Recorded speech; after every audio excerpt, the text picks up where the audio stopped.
နောင်ဘဝလူပြမဖြစ်ရှင်လောက်အောင်ခံစားနေရတဲ့ပိုးချဖြူခင်ရဲ့လက်ရှိအိမ်တောင်ရဲ့အခြေအနေဗိဒ္ဓများအားလုံးပဲမင်္ဂလာပါရှင်ငွေကြေးချမ်းသာပြည့်စုံတိုင်းတကယ်ဘဝမှာအမြဲတမ်းပျော်ရွှင်ရသလားဆိုတဲ့မိခွန်းအတွက်ဒီအပိုင်းနုပညာလောကမှာနုပညာရှင်တယောက်ရဲ့အတင်းကလူပြောများနေပါတယ်အဲ့ဒါကတော့ဗိဒ္ဓတွေအားကြရလောက်အောင်ရွှေပုံပေါ်ထိုင်နေရတယ်လို့ထင်ရတဲ့မင်းသမီးချောလေးပိုးချဖြူခင်တရားဓမ္မရဲ့လူမှုကွန်ရက်မိုင်းဒီကနေသစင်နောက်ဘဝဆိုတာရှိခဲ့ရင်လူတောင်မဖြစ်ရှင်တော့ဘူးလို့ရင်ကွက်ပလက်ရေးသားလိုက်တဲ့ကိစ္စပဲဖြစ်ပါတယ်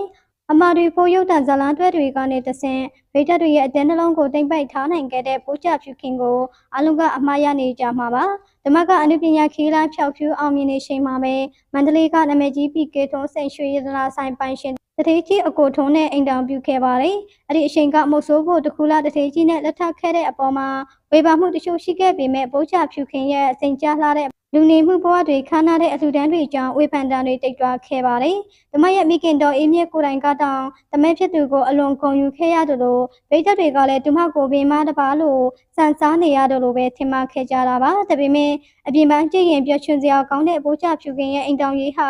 အတွင်းကကြည့်ရင်တော့အစင်မပြေမှုတွေများနေတယ်လို့သိရပါတယ်။ပိုးချဖြူခင်ဟာမိမတာတယောက်ခံနိုင်ရရှိတာတဲ့ပုံမကြီးမားတဲ့ဝန်တော့ဝန်ဘိုးတွေကိုထမ်းပို့ထားရပါတယ်။ကြီးမားကျယ်ပြန့်တဲ့ယေဒနာဆိုင်လုပ်ငန်းကြီးကိုဒီမှာကိုယ်တိုင်ဦးစီးဦးရွက်ပြုလုပ်နေရတဲ့အပြင်အိမ်တွင်းရေးမှာလည်းခင်မုန်းဖြစ်သူရဲ့အရင်အိမ်တောင်ကပါလာတဲ့ကလေး3ယောက်နဲ့ဒီမှာကိုယ်တိုင်မွေးဖွားထားတဲ့ကလေး2ယောက်စုစုပေါင်းကလေး9ယောက်ရဲ့ဝေယဝဆအားလုံးကိုတိုင်ခံဖြစ်ရှင်နေရတာပါ။စီးပွားရေးတာဝန်နဲ့မိခင်တာဝန်တစ်ခုကြားမှာပါရဏတိရှာချလည်းဖြစ်နေခဲ့ရပါတယ်။ဒီလိုအချိန်မျိုးမှာအမျိုးသမီးတယောက်အတွက်အလိုအဆုံးကခင်မုန်းတဲ့ရဲ့နားလည်မှုနဲ့ဖေမကူညီမှုပါ။ဒါပေမဲ့သတင်းတွေထွက်ပေါ်နေမှုအရခင်မုန်းဖြစ်သူပီကေထွန်းဟာအိမ်တောင်ဦးစီးတယောက်ရဲ့တာဝန်ဖခင်ကောင်တယောက်ရဲ့တာဝန်တွေကိုယူဖို့အတွက်ပြက်ကွက်နေတယ်လို့သိရပါတယ်။အစောပိုင်းမှာဆိုရင်တော့အိမ်မှာဇနီးဖြစ်သူပိုးချဖြူခင်ကကလေး9ယောက်နဲ့နှစ်ပန်းလုံးနေချိန်မှာသူကတော့အပြင်မှာအပျော်ပန်းမှာပြီးတော့ KTV တားတာတွေလုံနေပြီးကလေးထိန်ဖို့ကိုဝန်လေးနေခဲ့ပါတယ်။တချို့တော့အမျိုးသားတွေရဲ့ဝေချပေးနိုင်ရင်ယောက်ျားတာဝန်ကြည့်ပြီးဆိုတဲ့လွဲမှားတဲ့အတ္တတွေဟာအိမ်ရှင်မတွေရဲ့စိတ်ကြမ်းမာရေးကိုဘလောက်တောင်ထိခိုက်စေလဲဆိုတာဒီဖြစ်ရကမိမောင်ထုတ်ပြနေပါတယ်။ပိုးချဖြူခင်ကအယယပြည့်စုံနေပါတယ်ဆိုတဲ့တတိကတော်တယောက်အနေနဲ့အခုလိုစိတ်ပြည့်အားငယ်စွာနဲ့လူတောင်မဖြစ်ရှင်တော့ဘူးလို့ထုတ်ပြောလာပြီးဆိုကြတဲ့က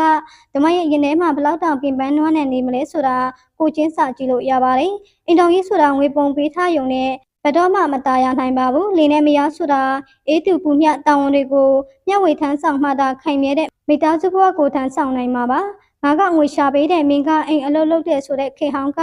အတွေးခေါ်တွေဟာခက်တဲ့အိမ်တောင်ရေးတွေမှာအစိတ်တောက်တစ်ခုလိုဖြစ်နေပါပြီ။ကဲဗီဒီယိုကိုကြည့်ရှုနေကြတဲ့ပရိသတ်ကြီးတို့ရောပြင်ပမှာကြည့်ရင်ပြည်စုံချမ်းသာနေပေမဲ့လက်တွေ့မှာတော့ခင်မုန်းတဲ့ရဲ့တာဝန်မဲ့မှုတွေကြောင့်စိတ်ဆင်းရဲနေရတဲ့ပိုးချဖြူခင်ရဲ့အိမ်တောင်ရေးရှင်တွေပေါ်ဘလို့တုံ့တက်မိပါသလဲအမျိုးသားတွေအနေနဲ့မိသားစုကိုဝေချပေးရုံနဲ့တင်တာဝန်ကျေပြီးလို့ထင်လားဆိုတာမှရှင်းပေးခဲ့ပါအောင်ရှင်ကြည့်ရှုပေးတဲ့အတွက်အားလုံးကိုကျေးဇူးတင်ပါရှင်